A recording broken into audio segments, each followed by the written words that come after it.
सर्व जगत को छाड़ के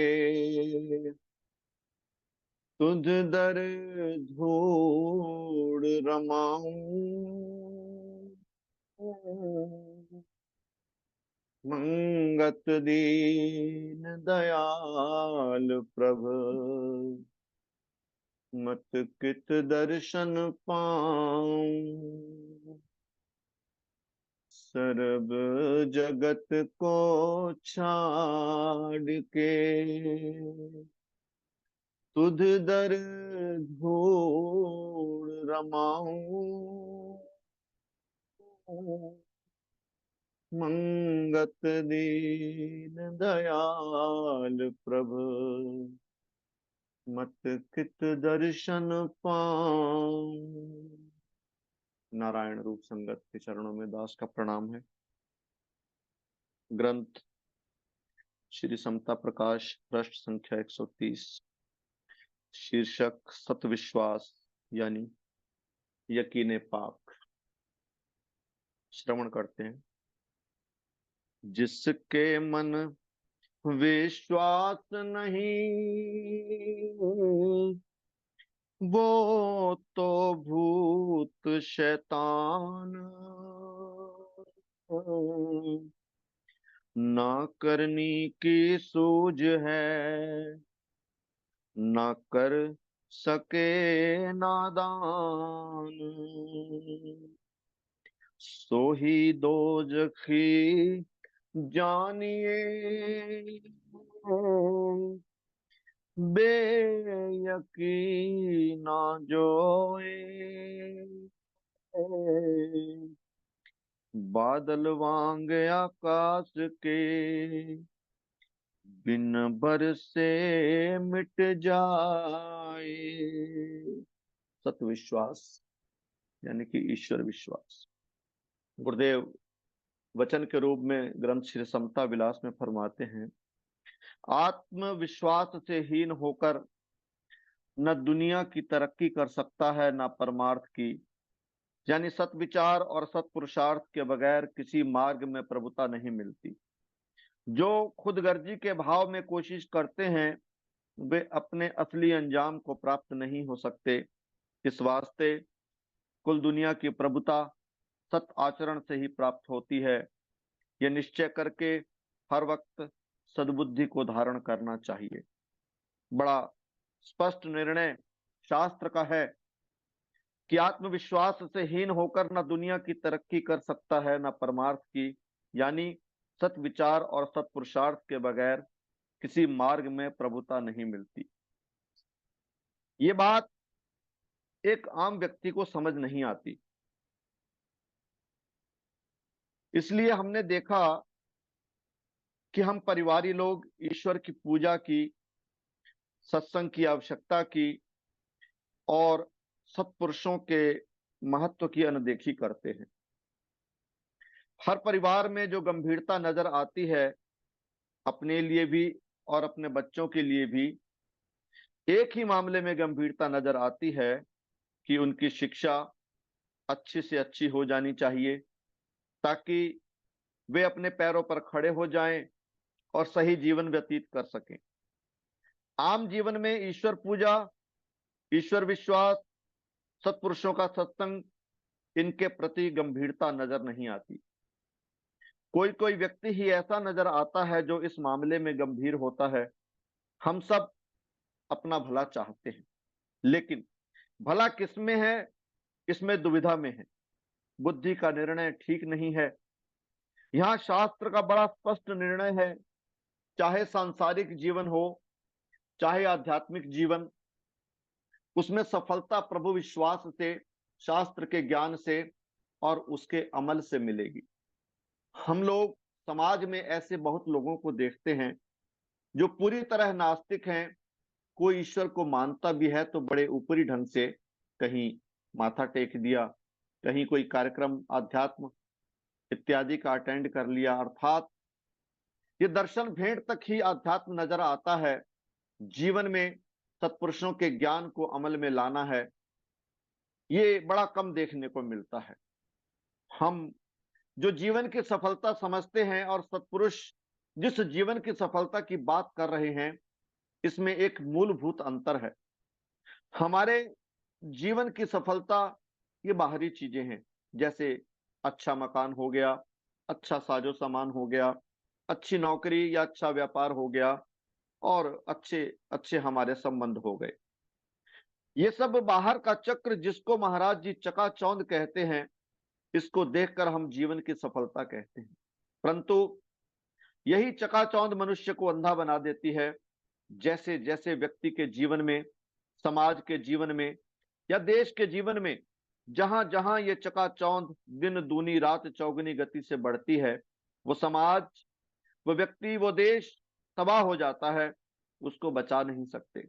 कारण स्पष्ट है कि सांसारिक विकास मन के अंदर जो वासना है उसका विकास है। मेरे मन के अंदर वासना पल रही है। जितनी गहरी वासना होगी, जितनी बड़ी वासना होगी, उतना ही मैं बड़ा बनने की कोशिश करता हूं। इसको भोगवादी जीवन कहते हैं। आध्यात्म इसे 5 विकार का विकास कहता है। इस विकास से मनुष्य के अंदर 5 विकार बढ़ जाते हैं और मनुष्य की बुद्धि मन के या इन विकारों के वशीभूत होती है। तब उचित अनुचित के निर्णय को छोड़ देती है। किसी भी रास्ते से क्यों ना हो, मेरी इच्छा पूरी होनी चाहिए। उसका पतन फिर यहां तक हो जाता है कि सांसारिक दृष्टि से वो कितना ही विकसित क्यों ना हो जाए, संसार और समाज के लिए वो अभिशाप बन जाता है। अपने परिवार के लिए और अपने देश के लिए भी वो मुसीबत बन जाता है। यही हमारे विश्व का इतिहास है कि जहां जहां अंधा विकास हुआ है, जहां सत्य का या अध्यात्म का रास्ता पता ही नहीं, इसे छोड़कर जो विकास हुआ है उसे अंधा विकास कहते हैं। वो देश, वो समाज, वो परिवार, वो व्यक्ति एक दिन तबाह अवश्य हो जाएंगे। हर मनुष्य मानसिक शांति प्राप्त करना चाहता है, मानसिक शांति कायम रखना चाहता है। संसार में जो इच्छा पूर्ति का साधन है, उसका उद्देश्य भी यही है कि किसी तरह मन में चैन आ जाए। हम घर के बालक को ही देखें कि जब उसके मन में कोई इच्छा उठती है तो उसकी बेचैनी प्रारंभ हो जाती है। इतना बेचैन होता है कि पूरे परिवार को बेचैन कर देता है। कितने मानसिक क्लेश से वो गुजरता है, और जब तक वो उसकी इच्छा पूरी ना हो जाए, क्लेश उसका पीछा नहीं छोड़ता। बालक को उसका बोध नहीं है, माता पिता को उसका बोध है। इसलिए वो बालक को हर तरीके से समझाने की कोशिश करते हैं। वो जानते हैं कि इसकी इच्छा पूरी करने से उसका नुकसान होने वाला है। खाने की गलत वस्तु से उसका स्वास्थ्य बिगड़ सकता है, महंगी वस्तु से घर का बजट बिगड़ सकता है। आगे फिर और बड़ी वस्तु की इच्छा करेगा। कई बार परिवार को झुकना पड़ता है और बच्चे की इच्छा पूरी करनी पड़ती है। लेकिन बुद्धि विचारवान न होने के कारण मैं अपने बारे में सोचने को तैयार नहीं। बालक के बारे में तो मैं सोच रहा हूं, पर अपने में सोचने को तैयार नहीं कि मैंने भी तो जिंदगी भर यही किया है। इच्छा पूर्ति में उचित अनुचित का मैंने कहाँ ख्याल रखा है। इसलिए सत्पुरुष हमें याद दिलाते हैं कि मनुष्य संसार में जो भी अपनी इच्छा पूरी करना चाहता है, उसका उद्देश्य एक यही है कि मन के अंदर चैन आ जाए, और कोई उसका उद्देश्य नहीं।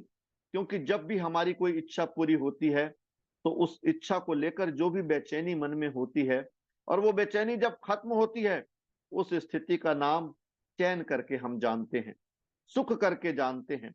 लेकिन ये एक निरंतर प्रक्रिया है। जैसे समुद्र की लहरों का किनारे से टकराना एक निरंतर प्रक्रिया है, ये कभी बंद नहीं होती। इसी प्रकार मानसिक बेचैनी से हमें कभी भी मुक्ति नहीं मिलती। इसलिए हम देखते हैं कि व्यक्ति छोटी छोटी गलतियों से या छोटी छोटी चोरियों से, छोटे धोखे देकर, झूठ बोलकर अपना काम कर लेता है। लेकिन आदतें बिगड़ती जाती हैं। धीरे धीरे करके वो कितना बड़ा धोखेबाज बन जाता है कि समाज में प्रतिष्ठा होते हुए भी समाज और देश को बड़े से बड़ा धोखा देने से भी नहीं हिचकता। जिस देश का नागरिक है उसे भी छोड़ने में नहीं हिचकता, उससे भी गबन कर लेता है। हम देखते हैं कि चाहे वो एक व्यक्ति है, चाहे पूरा देश है, ये जो वासना पूर्ति का मार्ग है, मनुष्य की बर्बादी का मार्ग है। इसलिए सत्पुरुष ये मार्गदर्शन करते हैं कि मनुष्य जन्म वासना निवृत्ति के लिए मिला है, इच्छा रूपी दीमक से छुटकारा प्राप्त करने के लिए मिला है, लेकिन जो संसार है उसका उद्देश्य इससे उल्टा है कि जितनी अधिक वासना बढ़ा लो, उसको पूरा करने के जितने अधिक प्रयत्न कर लो, फिर उनको प्राप्त करके जितनी अधिक सफलता मिलेगी, उतने ही हम बड़े हो जाएंगे। सारे विश्व का इतिहास उठाकर हम देखें, जैसे भारत में रावण का काल हो, जिसने अंधा विकास किया लेकिन उसकी बुद्धि भ्रमित हो जाती है। जैसे भारत के पड़ोस में चीन है, अंधे विकास की दौड़ में सब संपन्नता होते हुए भी वो दूसरे देशों की जमीन हड़पने की वासना पूर्ति में लगा हुआ है।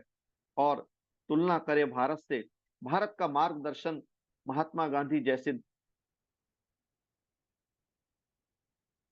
महान आत्माओं ने किया है, बड़े बड़े त्यागी पुरुषों ने किया है, विद्वानों ने किया है, देशभक्तों की लंबी श्रृंखला है।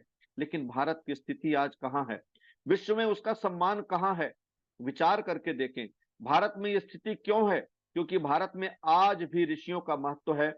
भारत में आज भी कितनी भी बेईमानी क्यों ना हो, फिर भी सत्पुरुषों की कद्र है, उनकी बातों का विवेचन होता है। हम बैठे हैं सत्पुरुष की बात सुनने के लिए, जीवन में उसे अमल करने के लिए बैठे हैं। ऐसा हमारा विश्वास है कि सत्पुरुषों के वचनों को अपना लिया तो मेरा अपना जीवन भी और पारिवारिक जीवन भी शांतिमय होगा। कहीं ना कहीं हमें इस बात का विश्वास है कि ईश्वर मार्ग पर चलने से मनुष्य के मन के अंदर चैन पड़ता है, संसारी मार्ग पर चलने से मनुष्य के अंदर बेचैनी बढ़ती है। बात सत्पुरुष यही कह रहे हैं कि सामाजिक जीवन में आत्मविश्वास होना लाजमी है। जिस व्यक्ति के अंदर ईश्वर विश्वास नहीं है और उस ईश्वर के लिए जीने की वो कोशिश नहीं करता है, वो भटका हुआ इंसान है। कब उसकी गाड़ी पटरी से उतर जाएगी पता ही नहीं चलेगा। इसलिए यदि चैन से जीना है, यदि सही जीना है, तो ईश्वर विश्वास जरूरी है। ईश्वर विश्वास का मतलब ये नहीं होता कि मैं ईश्वर को मानता हूं। ईश्वर विश्वास का मतलब होता है कि सारी कुदरत, जिसमें सारा ब्रह्मांड शामिल है, मेरी मंद बुद्धि भी शामिल है, मेरी देह और इंद्रिया भी शामिल है, ये सारा का सारा प्रकृति चक्र ईश्वर हुक्म में चल रहा है। मैं इसका उल्लंघन नहीं कर सकता हूं। ईश्वर के नियम को, कानून को जानने की मैं कोशिश नहीं करता हूं।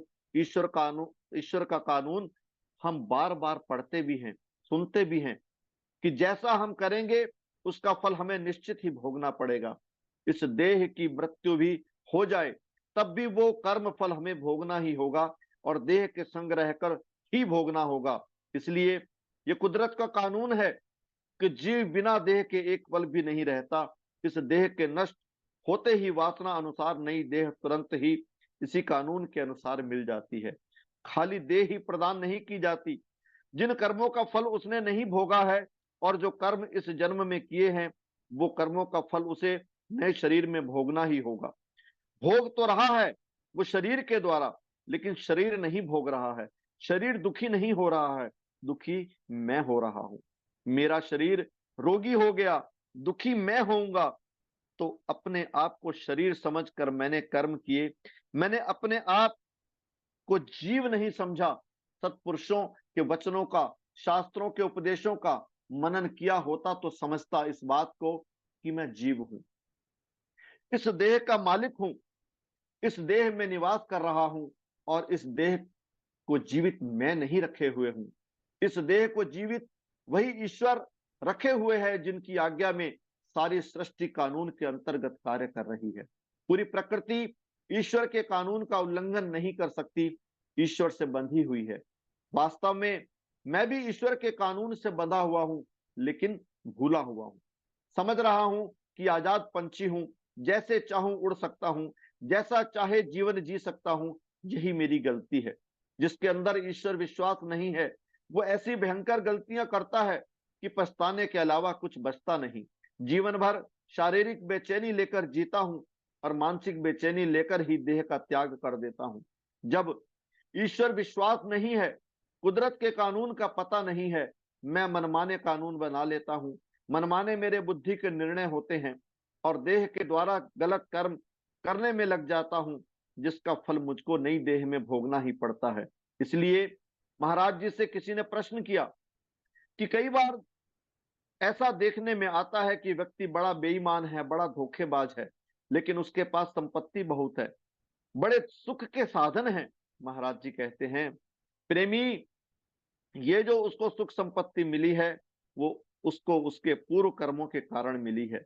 लेकिन ये जो पाप कर्म कर रहा है, प्रकृति के नियम के विरुद्ध कार्य कर रहा है, इन सब की दुख रूप सजा उसे भविष्य में अवश्य भोगनी होगी।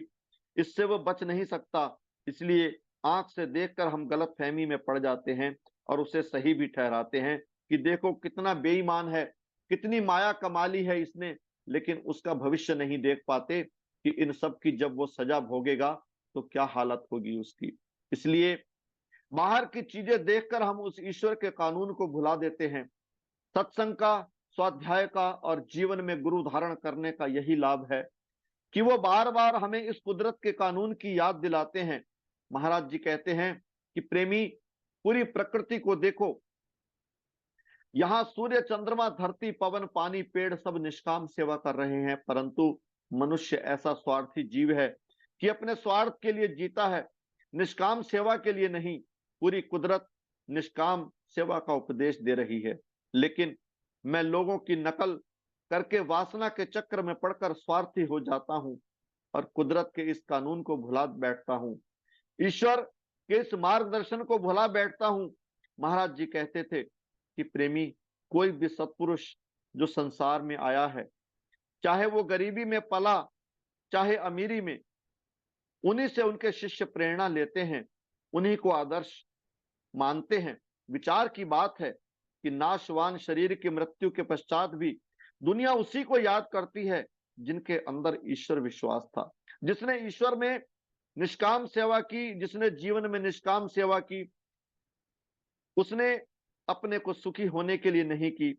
वाणी भी कह रही है, सुखिया कोई ना देखे आ, जो आया इस संसार, जो देखा सो दुखिया, नित दुख का करे विचार। ये दुख कौन सा है? क्योंकि घर में सुख के सारे साधन उपलब्ध हैं, फिर भी नींद मुझसे दूर है। ये दुख कौन सा है? इसी का नाम है मानसिक क्लेश। मानसिक क्लेश से वही मुक्त हो सकता है, अपने दुख में वही कमी कर सकता है जिसके अंदर ईश्वर विश्वास का महत्व बसा हुआ है, जो अंदर उस ईश्वर की याद करता है, उस ईश्वर के वचनों को, कानून को पढ़ने व समझने की कोशिश करता है और वासना को रोग समझता है। उसका जीवन इस रोग से निवृत्ति के लिए बीतता है। वो जानता है कि उसको जीवित रहते रखने वाला, जीवन में सुख दुख को देने वाला, अर्थात कर्ता हर्ता, वो प्रभु स्वयं आप है, जो मेरी इस देह का संचालन कर रहा है। इस देह के अंदर स्वयं विराजमान है। उस अंतर्यामी प्रभु को वो याद करता है और उसका होकर वो जीता है, दुनिया की फिक्र नहीं करता। उसके अंदर यह विश्वास होता है कि देने वाला और लेने वाला केवल वो ईश्वर है। हर मनुष्य के अंदर वो स्वयं बैठा है, इसलिए बिना उसके हुक्म के कोई मेरा कुछ नहीं बिगाड़ सकता। विचार करें, जिस परिवार के अंदर माता पिता में ऐसा विश्वास हो, वो संतान के अंदर क्या पैदा करने की कोशिश करेगा? माया या सत विश्वास? जिस माता पिता के अंदर दृढ़ विश्वास है कि हमारी संतान ईश्वर प्रेमी बने, प्रभु का सिमरन करने वाली बने, वो जानते हैं कि यह चीज अगर हम बालक को नहीं दे पाए तो वो कितनी मानसिक बेचैनी लेकर जिएगा, जिसकी कल्पना नहीं कर सकते। जो बुद्धिमान माता पिता हैं वो जानते हैं कि दुनिया में सबसे कीमती संपत्ति है, वो है ईश्वर का विश्वास। ये ईश्वर विश्वास कहने से नहीं आ जाता, इस विश्वास को मेहनत से अर्जित किया जाता है। आज हम अपना वक्त खर्च करके सत्संग में बैठे हैं। इस समय को हम पैसा कमाने के लिए भी इस्तेमाल कर सकते थे, पिकनिक के लिए भी कर सकते थे, सांसारिक सुख भोगने के लिए भी कर सकते थे, लेकिन हम सब जानते हैं कि यहाँ ये जो वक्त बीत रहा है, ये मुझको क्या देगा? भविष्य के लिए मुझे चैन देगा, मेरे जीने की जो दिशा है उसे बदलेगा। आपको इस जन्म का ही नहीं, अगले जन्म का भी होश है। महाराज जी कहते थे कि प्रेमी जो ईश्वर विश्वासी नहीं है, जो ईश्वर मार्ग पर चलने की कोशिश नहीं करता, उसके दो जहान बिगड़ते हैं। अर्थात वर्तमान जन्म भी बिगड़ता है और अगला आने वाला जन्म भी बिगड़ता है। लेकिन उसकी तैयारी इसी जन्म में करनी होगी। जैसा मेरा स्वभाव होगा, जैसे संस्कार होंगे, जैसी करनी होगी, इस जन्म में अगर मैंने भक्ति की है, यदि ईश्वर विश्वास की कमाई की है, तो फिर मेरे अंदर बेईमानी नहीं होगी। मेरे स्वभाव में सादगी, मेरे विश्वास में ईश्वर, मेरी इच्छा में ईश्वर प्राप्ति, ये चीजें होंगी। यही अगले जन्म में लेकर जाऊंगा। मेरी मेरे परिवार, मेरे समाज की भलाई इसी में है कि अपने अंदर सत विश्वास पैदा करूं। ईश्वर विश्वास कहने सुनने से पैदा नहीं होता, उस पर चलने से होता है। गुरुदेव का मार्गदर्शन है कि प्रेमी 5 नियमों का पालन कर सादगी, सत्य, सेवा, सत्संग, सिमरन, ये प्रोग्राम है।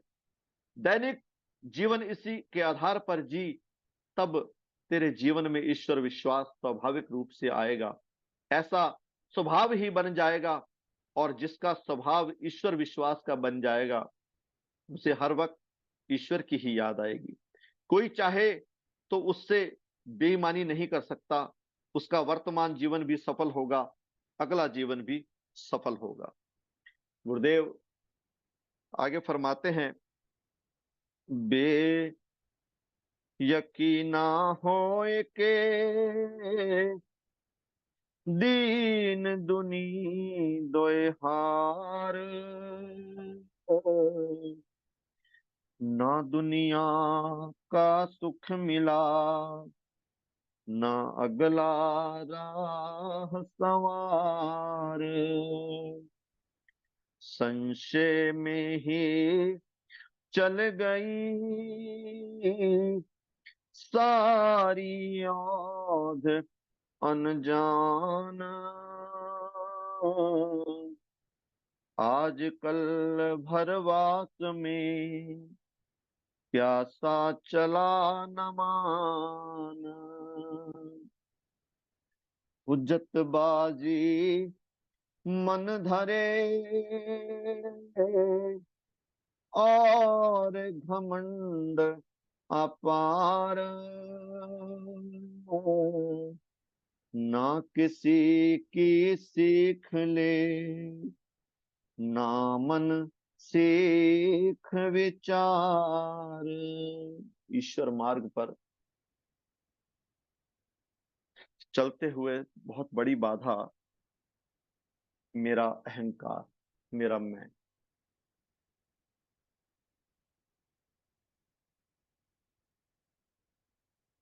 ईश्वर पर समर्पण, अपने आप को समर्पित कर देना, अपने अहम का लोप कर देना, जब तक ये नहीं होता, तब तक मेरा प्रगति का मार्ग खुलता नहीं। मेरी कमजोरी कि अपने गुरु को सामान्य मनुष्य से कुछ ऊपर करके देखता हूं, यह दृढ़ विश्वास कि गुरु स्वयं ईश्वर हैं,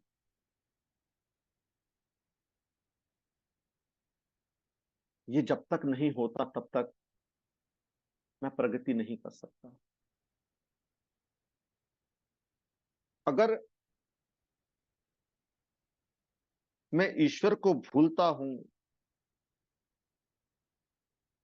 तो इसका अर्थ यह है कि मैं किसी और वस्तु का मनन कर रहा। अगर मेरे मन में सांसारिक विचार ज्यादा चल रहे हैं, इसका मतलब मैंने ईश्वर पर विश्वास किया नहीं, ईश्वर के महत्व को समझा नहीं, गुरु को ईश्वर जाना नहीं। और उसमें सबसे बड़ी बाधा मेरा अहंकार। मैं जब तक स्वयं को समर्पित नहीं कर देता, सत्पुरुष तो यहां तक फरमाते हैं कि साधन का अहंकार भी ईश्वर प्राप्ति में बाधा है। सबसे बड़ी बात गुरु का आश्रय लेना है कि हे प्रभु, मैं जैसा भी हूं मुझे स्वीकार कर लो। साधन का बल मुझे सफलता दिलाने में सहायक तो है, लेकिन आसान रास्ता समर्पण है, आश्रय ले लेना। विकारों से लड़ाई वास्तव में अत्यंत कठिन है। संपूर्ण समर्पण भाव से आश्रय इस बात का कि हे प्रभु, जैसा भी हूं, जो भी पाप कर्म किए हैं उनको क्षमा कर दो।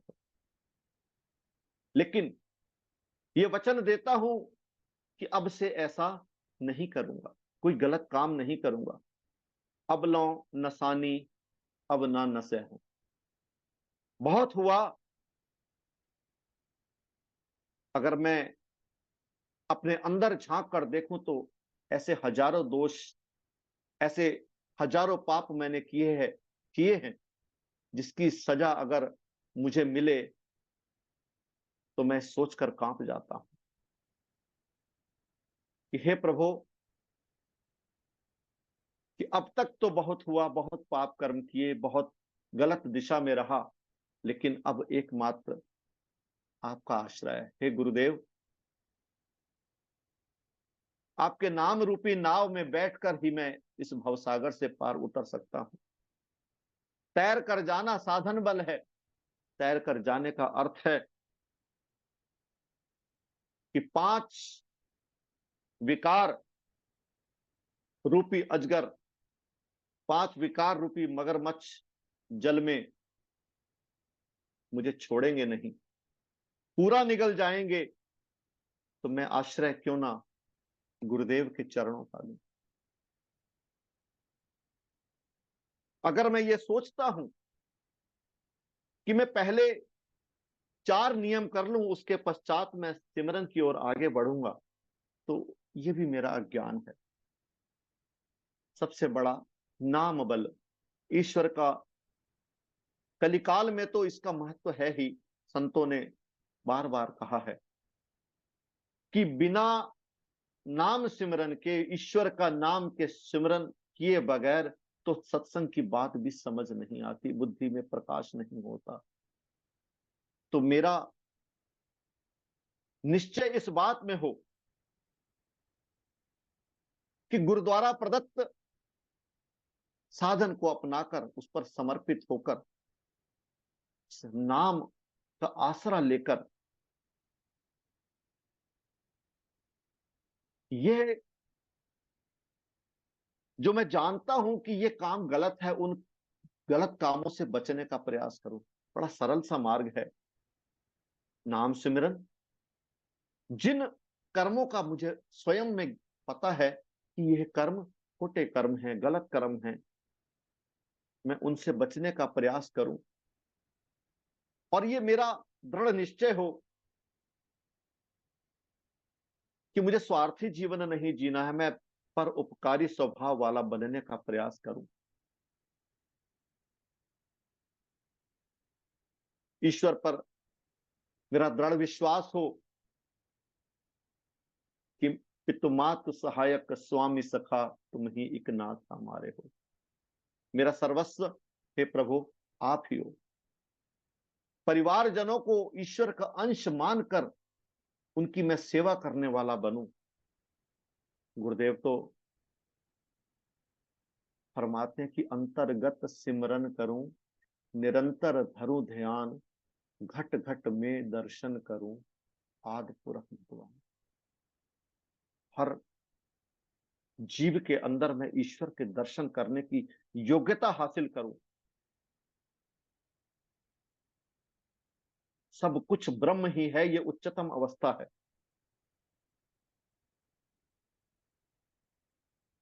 मैं इस बात को समझूं, जिस प्रकार मेरे हृदय में वो ईश्वर विराजमान है, सबके हृदयों में व्यवहार मेरा अलग हो, लेकिन मेरी जो दृष्टि हो इस भाव को लेकर हो कि मेरे समक्ष जो व्यक्ति है, अगर वो अनुकूलता दिखा रहा है तो इसका अर्थ है कि प्रभु मुझसे दुलार करने आए हैं। अगर वो प्रतिकूलता दिखा रहा है तो इसका मतलब ईश्वर मेरे कर्मों की सजा देने के लिए मेरे समक्ष स्वयं उपस्थित हुए हैं।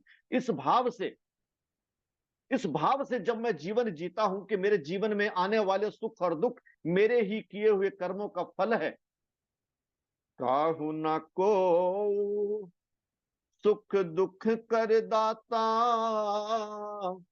निज कृत कर्म भोग सब भ्राता।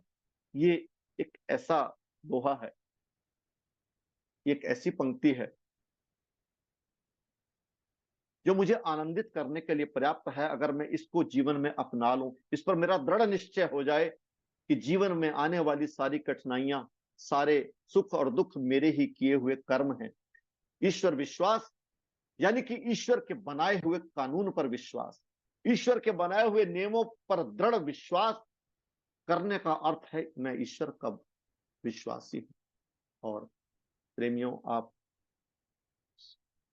नित्य प्रति सत्संग सुनने वाले सारे प्रेमी हैं, कोई नई बात नहीं है।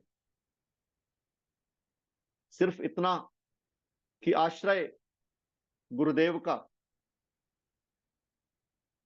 ईश्वर मानकर अपने गुरु को उनके बताए सिर्फ गुरु मान लेना बड़ी बात नहीं है। अगर गुरु किसी को शिष्य मान ले तो बड़ी बात नहीं है। बड़ी बात कल्याण तब होता है जब शिष्य गुरु की बात को मानकर उसके अनुसार जब जीवन जीने की कोशिश करता है, अपने स्वभाव में परिवर्तन लाता है, तब बात बनती है। तो ईश्वर हम सबको ऐसी सद्बुद्धि दे कि ईश्वर रूपी गुरु के बताए हुए मार्ग पर हम ईमानदारी से चलने की कोशिश कर सकें। ऐसा बल गुरुदेव हम सबको प्रदान करें। इन्हीं विचारों के साथ आज की वाणी को विराम देते हैं। ओम ब्रह्म सत्यम सर्वभारती।